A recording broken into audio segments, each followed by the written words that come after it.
So here we have the assignment. So we have 4 members in each group. It's due on Friday, April the 3rd. It's 10% of your final grade. So the total is about 400 words, which is about an A4 page. So there's 4 people, so you're just writing about a quarter of a page each. So the writing part is not that long. I'm more interested in what you write, right? It's good quality. The information is good quality. So this is the information I asked for. We're finding out, we just talked in the last class about the stakeholder management. It's also called stakeholder engagement. So we're just going to find out some real life example so we can learn from the real company. Okay? So we're going to do some internet research. So we talked about 2 things. Can you remember what are the 2 things, 2 important things in stakeholder management? Can anybody tell me? What should we do first and second?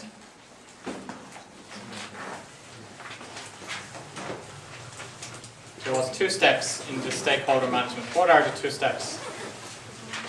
Meet claims. Yes. Identify and meet our stakeholder claims. And the second step?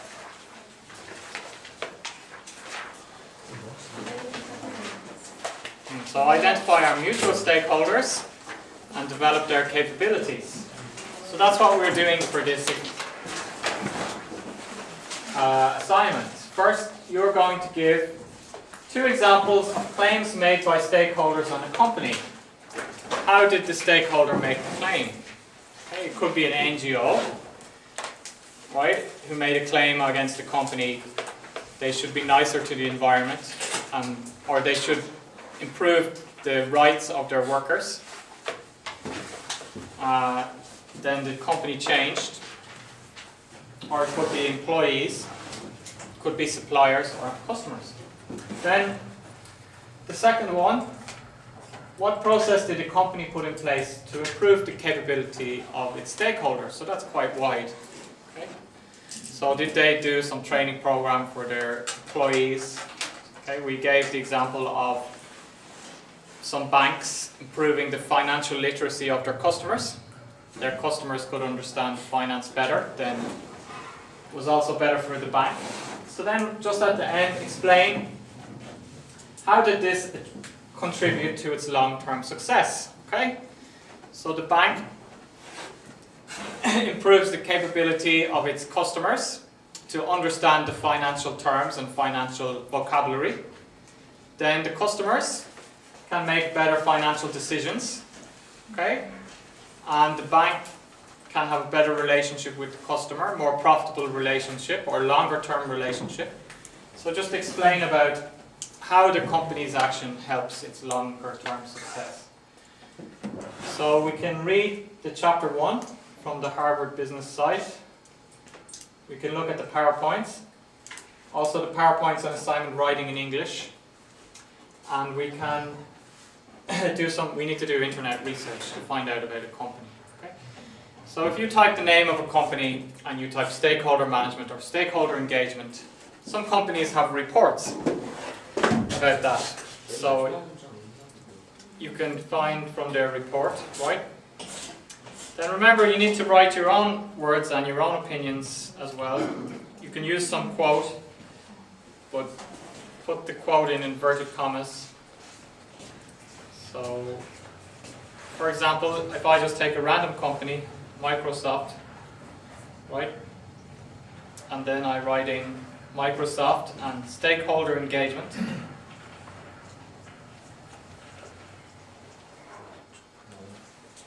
Okay, it comes out here. Microsoft have their own information, right? About business practices. So at Microsoft, our collaboration goes far beyond CSR. So we're going to take a class on CSR later in the course, right?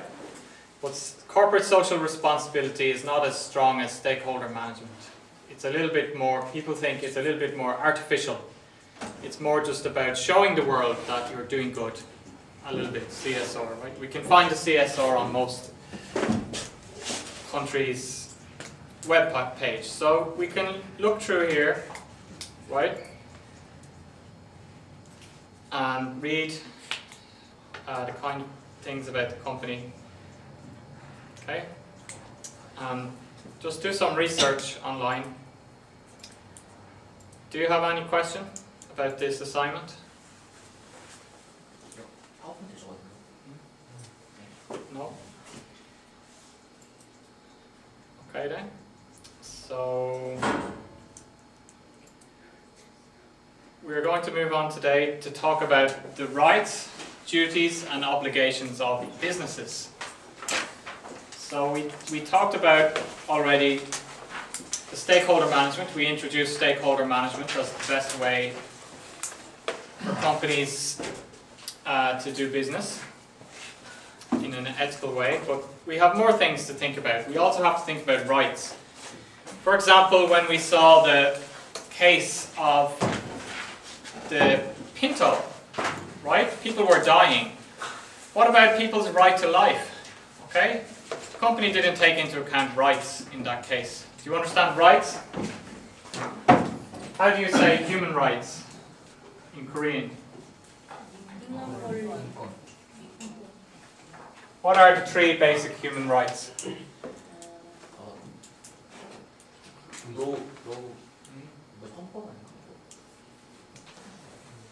Can you tell me some basic human rights?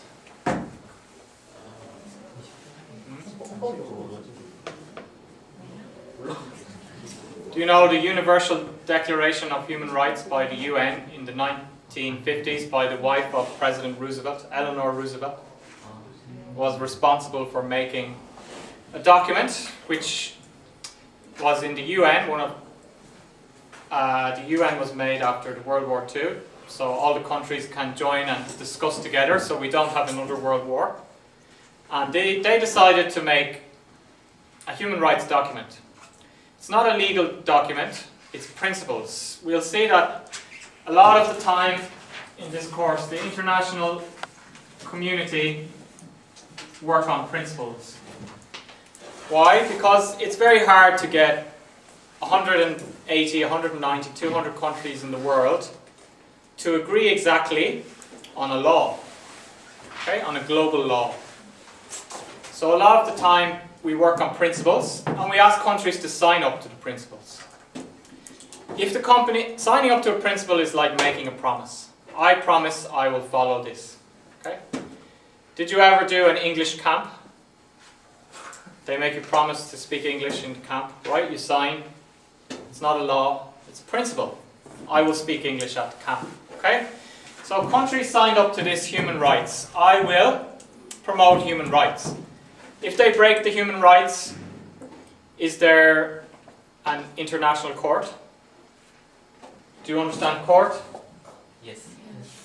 Is there an international court if you break human rights that you're going to go to?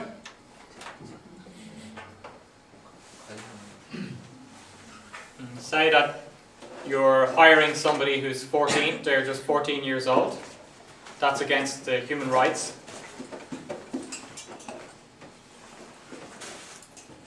Is there an international court where you're going to go and be convicted? No. Okay. So we have an international court for, mainly for war criminals. Okay? For people who do genocide or that kind of problem, like Saddam Hussein, right? Or does the International Criminal Court, right? In The Hague, in the Netherlands. So we can see the war criminals are tried there. People who do genocide. Do you understand genocide? Killing a lot of groups of people, that kind of thing. But generally, for human rights, each country has their own law. Okay? Internationally, at the top, we have this kind of agreement about torture. Do you understand torture? Or genocide? Those kind of terrible crimes, we have an international agreement. Okay? So there was some talk that George Bush would have to answer to the International Criminal Court because US was carrying out some torture against the prisoners from the Middle East, okay? But it's not going to happen. I'm saying it's just an exceptional circumstance that we have this kind of court in action, right? In any case, we don't have an army to enforce it, right? What if the US, if George Bush was guilty and the US says, no, we're not sending George Bush to the court? Do we have a world army to attack the US and take a George Bush? No, we don't, right? We could try. Europe could join with Japan and China and other countries, but they probably still lose because the US has by far the biggest army and military stockpile, right? So what we have left is principles. Okay, it's complicated, and we'll discuss later in the course more about this, but it's complicated to get countries to agree on very specific and detailed things. Okay, so we get more general principles. Do you understand general principle? Not specifically detailed, but just a general thing that I say I will do. That's a principle. So we made this document, which is called the UN Declaration of Human Rights. Okay, then this says that we have some basic human rights, like food and shelter.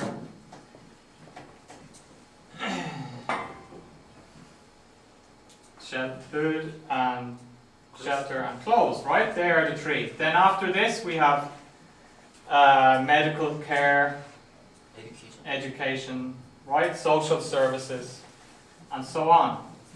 So let's say a country like Ireland. Ireland has signed up to this document. So what Ireland is saying, that everybody who lives in Ireland, we should have a system in place that nobody should die from hunger. Nobody should nobody should be homeless. Okay? Everybody should have access to clothes, also healthcare and education, right? Some kind of access to those things. Or we're working towards that. It's a principle, right? So currently there is a problem in Ireland with this one, with shelter. Okay? There are too many homeless people. The government, so people are saying the government is not honouring its promise that it made when it signed the principle of human rights, because there are a lot of people who are homeless, right? Some homeless people are dying on the street or something like that. Okay? Can you understand that idea? Yes. Yes, so we have these kind of rights. Inside each country then, we have the law. The country then will sign this principle internationally. They will have their own law. Some countries' law might be different. In Pakistan, it might be legal to work if you're 16 or 15 in a factory, under Pakistan's law. But under the US law, it's illegal, right? So every country has their own law and interpretation. So this is talking about rights. So let's see.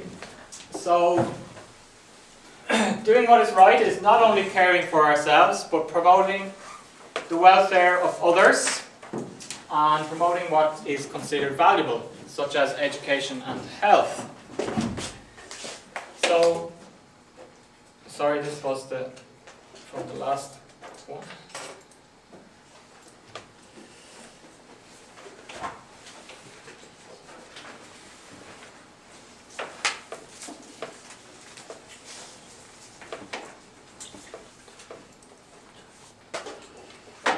So we saw that this is what I just introduced here, doing what is right,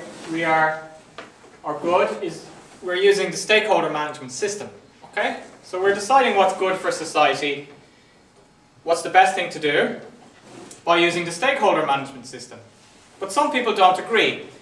And in the real life, we have to understand that some companies are run just on the neoclassical model. Some companies are run just for profit, okay? They don't agree with stakeholder management. Different people have different opinions, okay? Then you can decide maybe if you're working, do I want to work for a company who thinks only profit is important, okay? Or do I want to work for a company that thinks that stakeholder management is important, okay? So actually before you join a company, you can look at the company, just like you're going to do in this practical exercise, right? And maybe they'll be impressed in the interview. if they ask you, why do you want to work for this company? And you tell them, well, I checked about your stakeholder engagement and your stakeholder management, and I like a company which listens to all its stakeholders, right? You could give them some example that you found out about their stakeholder management in the interview. Then they could be quite impressed, right? So you can see yourself, do I want to work for a company which is using profit as a way, Milton Friedman's idea, thinking profit is best for society, just focus on profit, which most people think is wrong, or they use the stakeholder management or something else, right? So the problem is that some companies who just use the profit, especially the ones which use the profit one, and even in the stakeholder management, we're trying to make the best decision between different claims. But we didn't say anything about rights yet. Okay? Rights and obligations and duties and so on. So for example, we could violate important rights and things that are morally wrong. For example, underage labour. So in the US, it could be illegal for a 16-year-old person to work in a factory. In Pakistan, it's illegal for a 16-year-old person to work in a factory. Okay? So what do you think? Is it okay if the US company opens a factory in Pakistan and has a 16-year-old person working there? No. But it's legal in Pakistan. But the global standard, the very young students working factories illegal, I think. You mean more like immoral, right? You think it's immoral or morally wrong. Okay? Do you understand the difference between moral? Yes. Morals means what you think is good or bad. We're going to talk about that more generally. That's more just generally ethics. We're studying business ethics, right? But we'll discuss that in week 5 or 6. So this course is designed that, first of all, I want to give you the answer. That this is the way that companies should behave, right? They should do stakeholder management. They should consider rights, duties, and obligations. And then as the course goes on, first I want to give you the answer. Then as the course goes on, we can see a wider view. Okay? Later in the course, we can see a wider view and of generally about moral and ethics and so on. Okay? So management have a duty to do what is right, and this can conflict with what is perceived as morally good. Okay? So if the managers are just looking at profit, they think, I should just make profit for my boss. But this can conflict. I'll make more profit if I hire 16-year-old kids. I can pay them less, right? But it's not the right thing to do. They should be in school getting educated, and I'm taking advantage of them. So we're going to try and identify rights and obligations of businesses. So again, we're going to mention the neoclassical account from the point of view of the neoclassical way, focusing on profit. Then we'll talk about the stakeholder management way. We'll talk about some conflicts of rights. And then rights held by stakeholders. Stakeholders have rights too. Okay? So stakeholders have rights, and the manager has a duty or obligation. Okay? I lend you $50. Okay? Then I have a right to get back $50. You have the duty to pay me back $50, right? Or you have an obligation to pay me back $50. So one person has the right and the other person has the obligation. For human rights, I have a right to food, shelter, clothes, medical care and education. Social services, the Irish government or the Korean government has the obligation to make sure that I have these things, right? At least. Most countries in the world signed the document, right? Some countries are further ahead than others. So, according to the neoclassical model, if the managers spend too much time on their own ideas, their own social objectives, they are violating shareholders' rights. We're going to talk about this in a minute. This means property. This means trust. Fiduciary means trust. Do you understand trust? Yes. understand ownership of property? So it means that, let's say that I'm working for a company, okay? Then I'm the manager, and I just want to do what I think is good, right? I think maybe this is a bad company. I don't like this company. So guess what I'm going to do? I'm going to start giving the product for free to some people, right? I'm going to cut the price, or I'm going to give a lot of money to charity, okay? My personal charity, okay? The one, my mother was sick from cancer, so I'm going to give a lot of money to a cancer charity. So I think that I'm doing good for society. But what about the rights of the owners of the company? They have rights too, right? They're the owners. And they trusted me to be the manager. Okay? So I can't just do like that what I like. That's against the rights of the owners of the company, the shareholders. Okay? So this is a neoclassical viewpoint. Okay, constitutional rights. So also the people are paying for your salary and so on, so you have to represent them.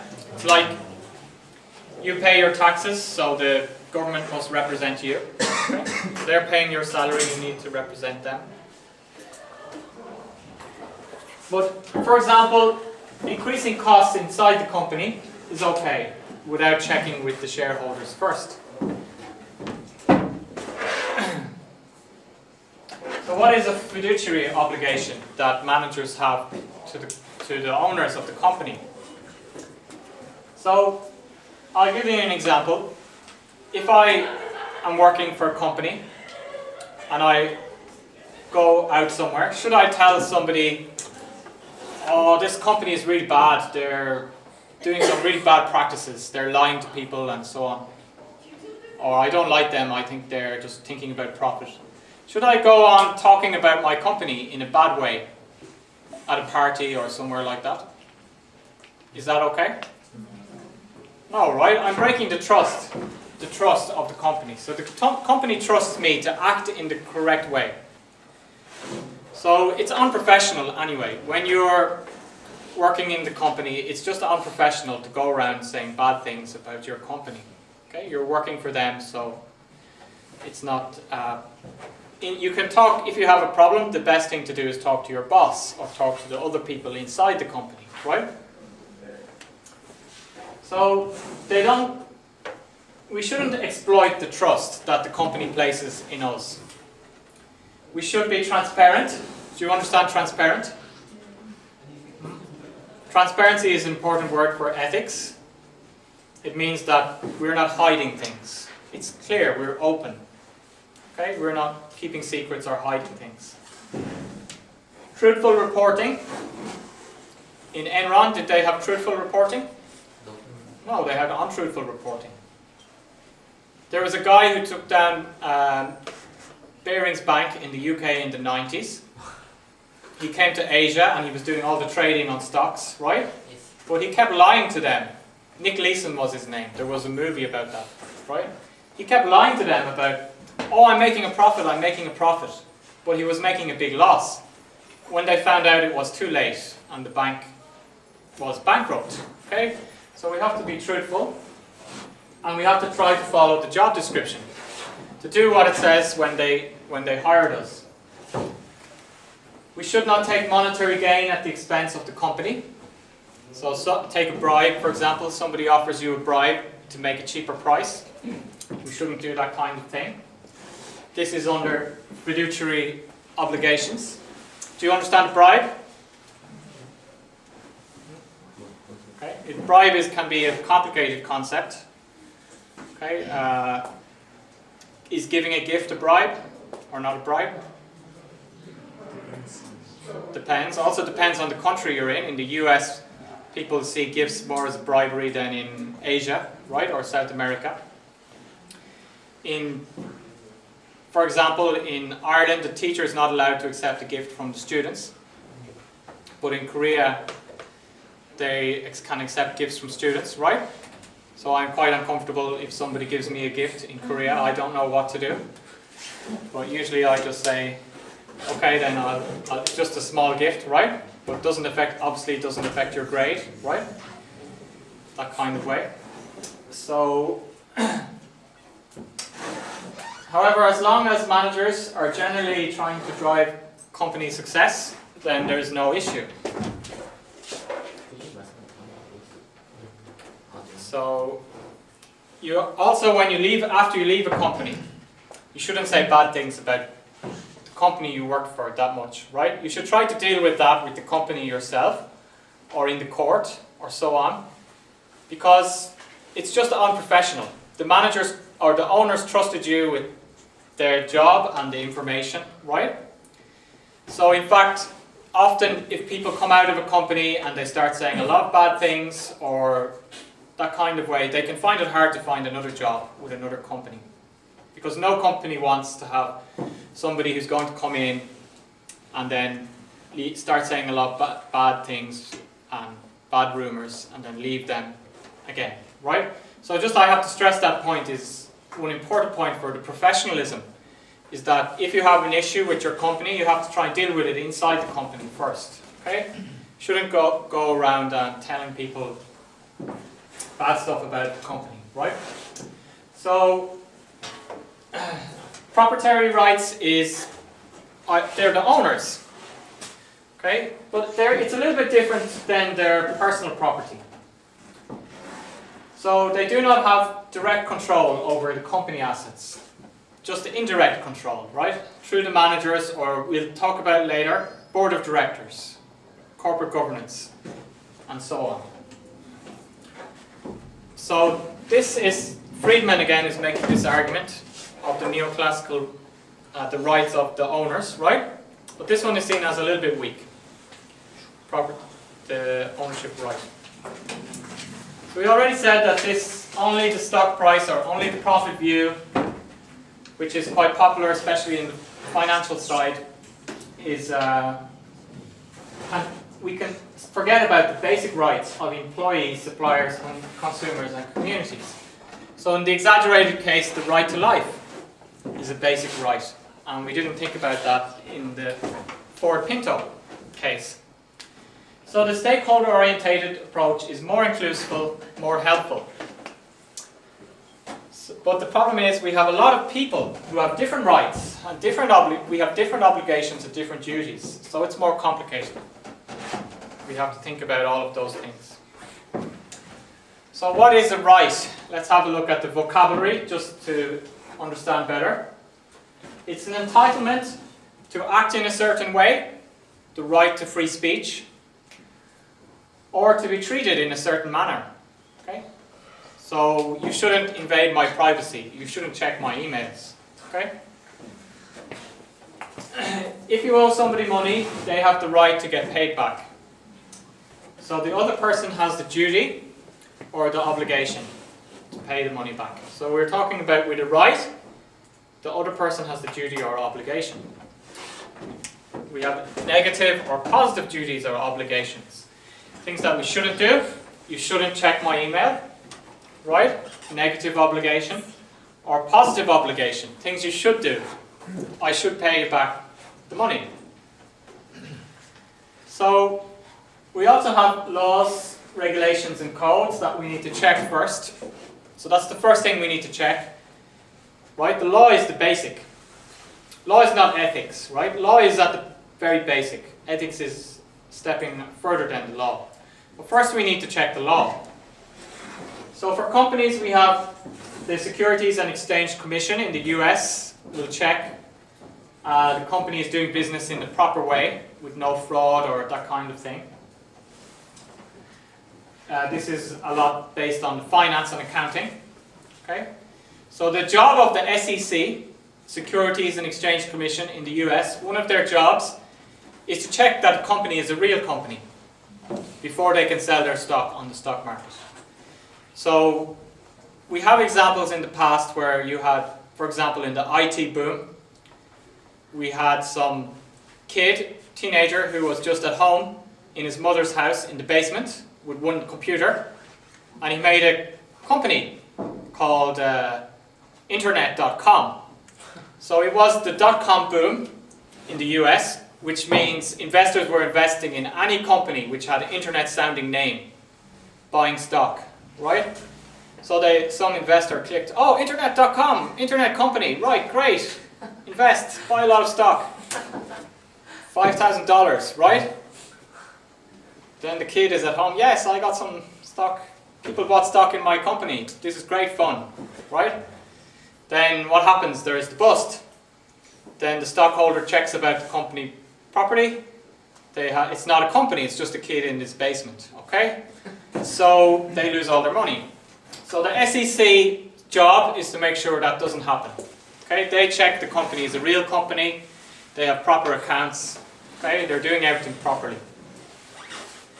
Then we have occupation, health and safety regulations. So we have, for example, you have to have a smoke alarm, okay? That kind of thing. So that's the law. If you don't have that, you're going to get in trouble. You have to train your workers about if they're lifting. You have to train them how to lift properly. Product liability laws, advertising laws, antitrust laws, and codes.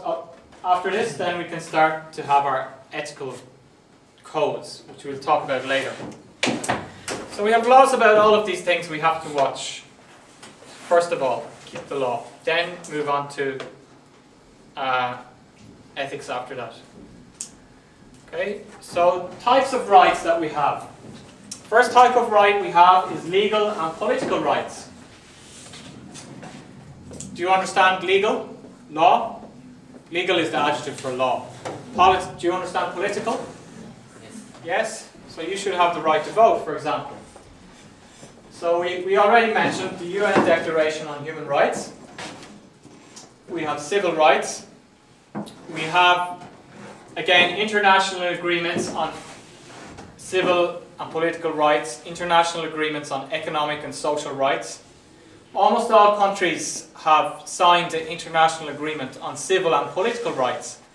That means that you have the freedom to demonstrate, to go marching, right? If you're not happy with the government, peaceful demonstration, okay?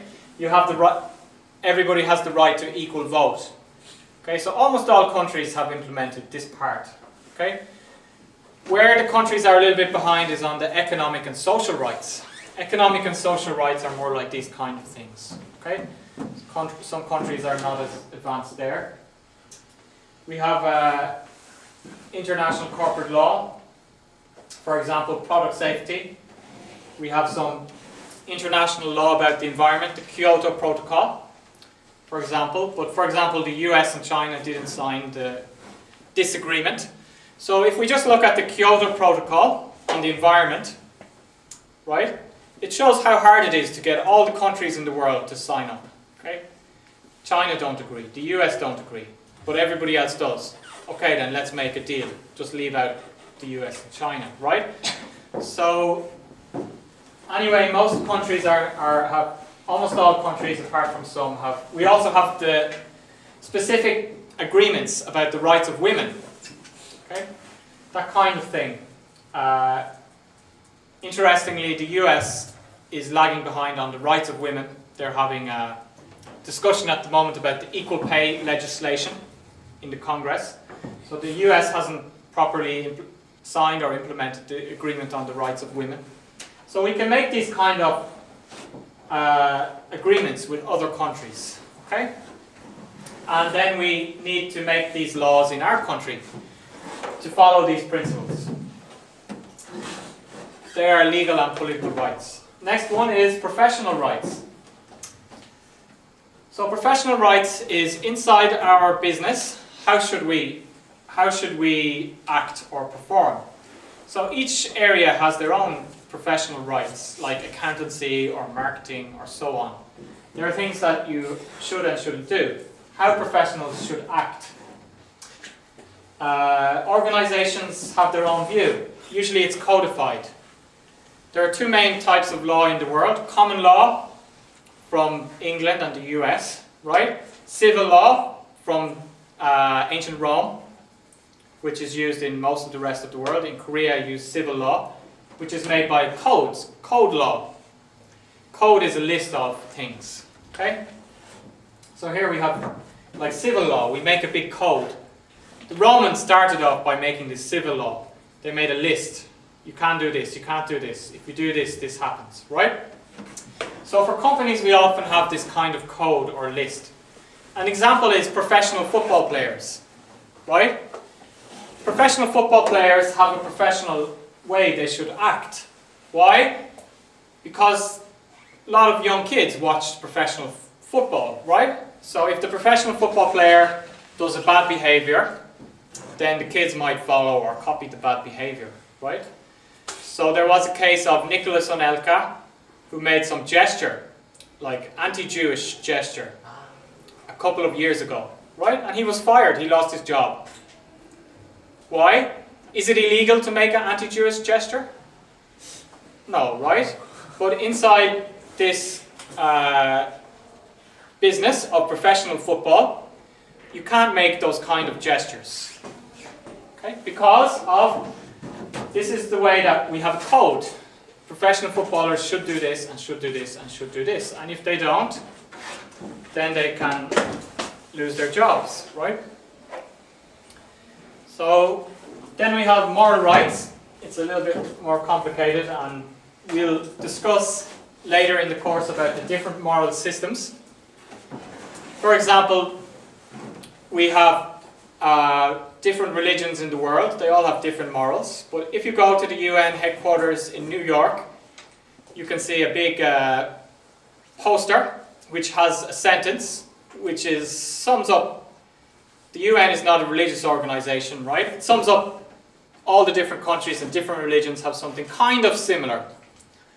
What do you think is some value that all religions have that is similar, that they would write on the wall in the UN? Some kind of value or moral thinking or message which is kind of similar from all religions. Peace. Peace, maybe. Peace, yes. More general. So it's kind of like just treat other people like you would like them to treat you, right? Treat other people like you would like them to treat you.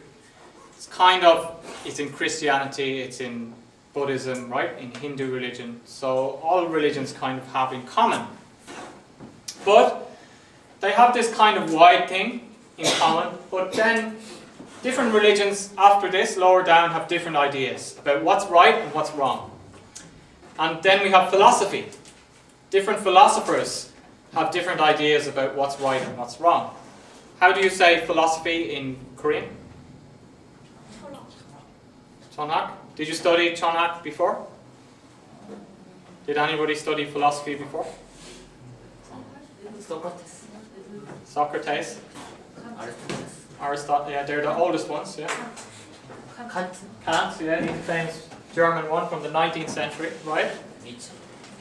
Yes, also Germany was quite a famous place for philosophers in the 19th century, right?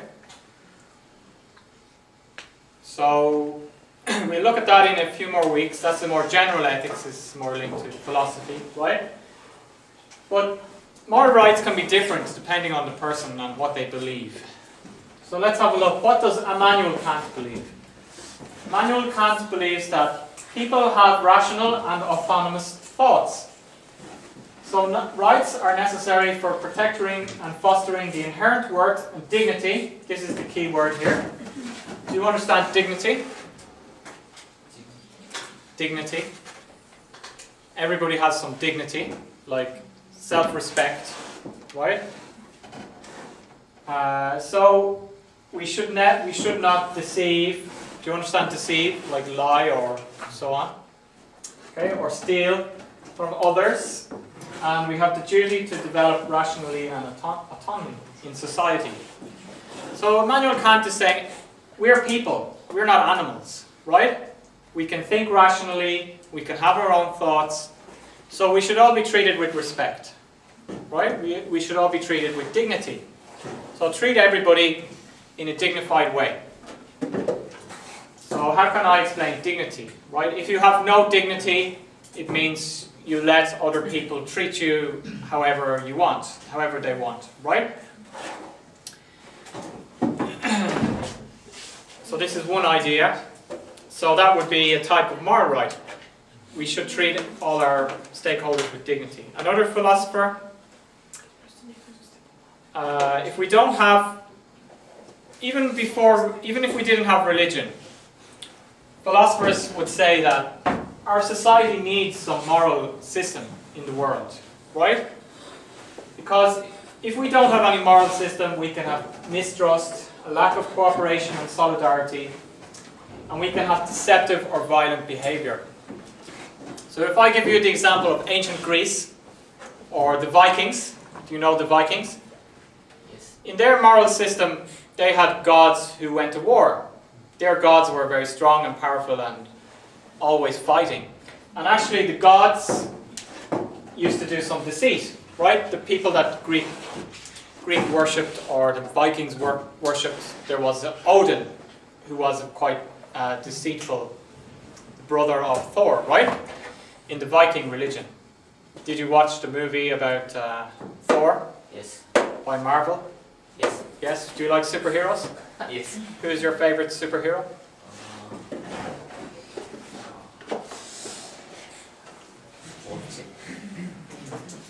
So if you went to live in ancient Greece or in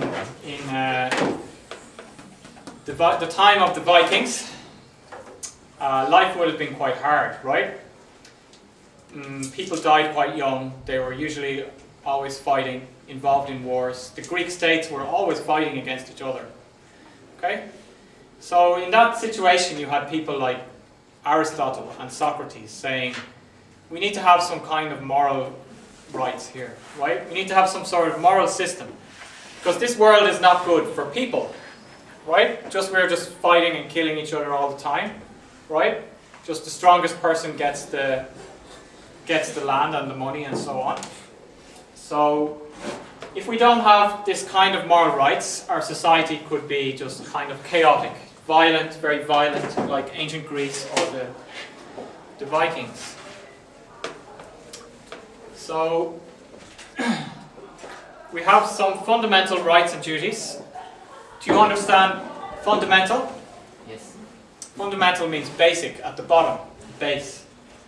So these are the highest priority, always have to be respected.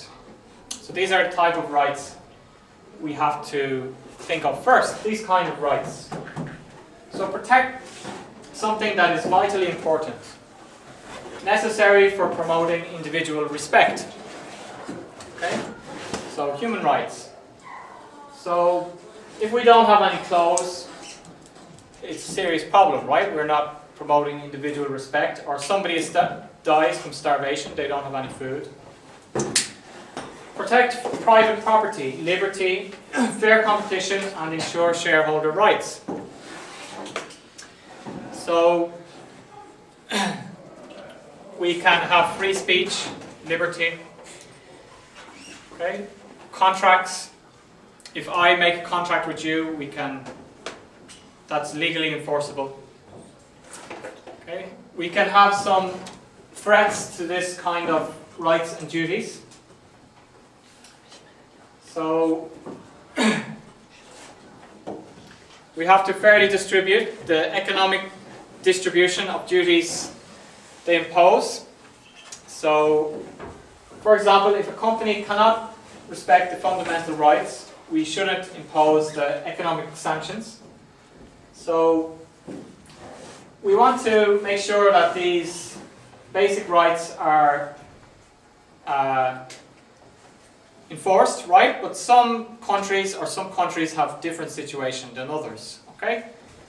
If we look at the agreement of the UN on human rights, some countries are not as advanced on education and healthcare, but we can't really blame them too much. Maybe they don't have the resources to do as well as the other countries, okay? So we just have to try and share the burden and help them to develop as much as they can. So do you have any questions so far about the types of rights? Legal, professional, moral? Okay, then let's take a break. for 10 minutes?